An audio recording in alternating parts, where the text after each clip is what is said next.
Welcome back to my YouTube channel. So for today's video guys is meron akong dalawang helmet na nasa harap ko ngayon. Ito ay ang mga Spyder na Neon series. First is ang Shift 3. Yan.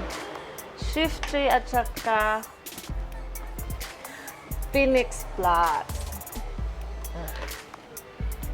Same sila ng kulay tsaka design. Ang ibig ko sabihin is same sila ng drawing pero magkaiba yung mga design nila.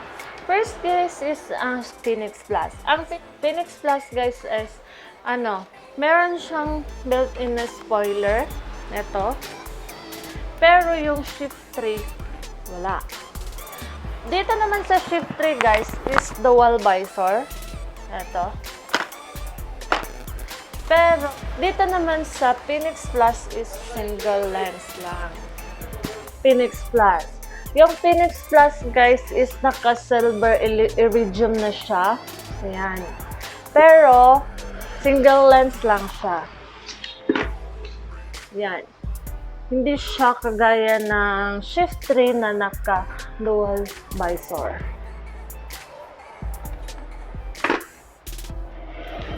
So,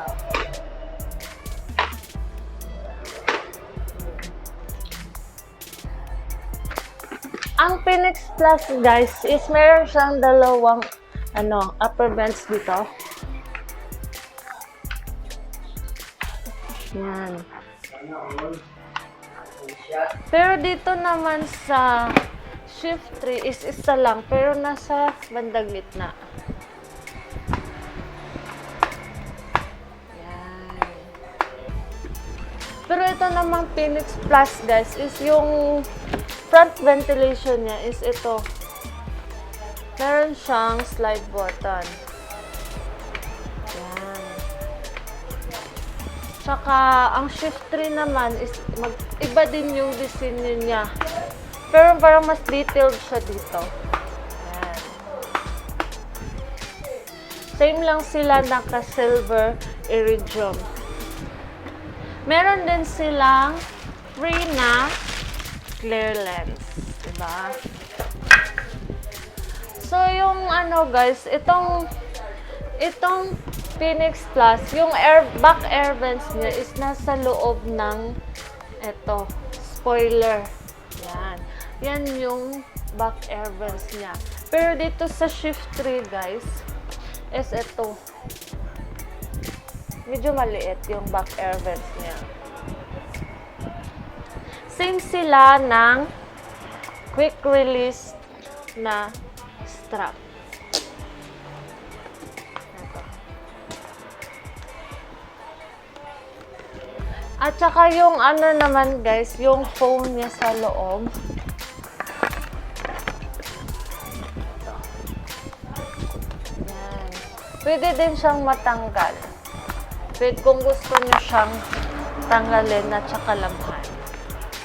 So, yan yung foam niya sa loob.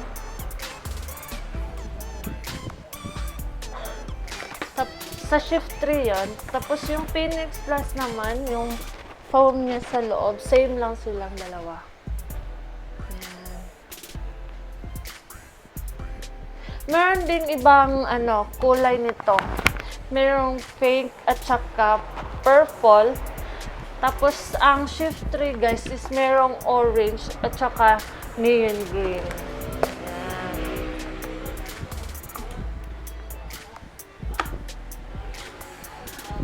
So, ayan, guys. Hope nakatulong ako sa inyo para makapili kayo ng anong mas maganda para sa inyo. Maraming salamat! And kung bago lang po kayo dito sa YouTube channel ko, huwag niyo pong kalimutan i-like at saka i-subscribe. Tsaka don't forget to leave a comment down below para kung malaman ko kung anong gusto ninyong makita pa sa susunod kong mga video. Maraming salamat!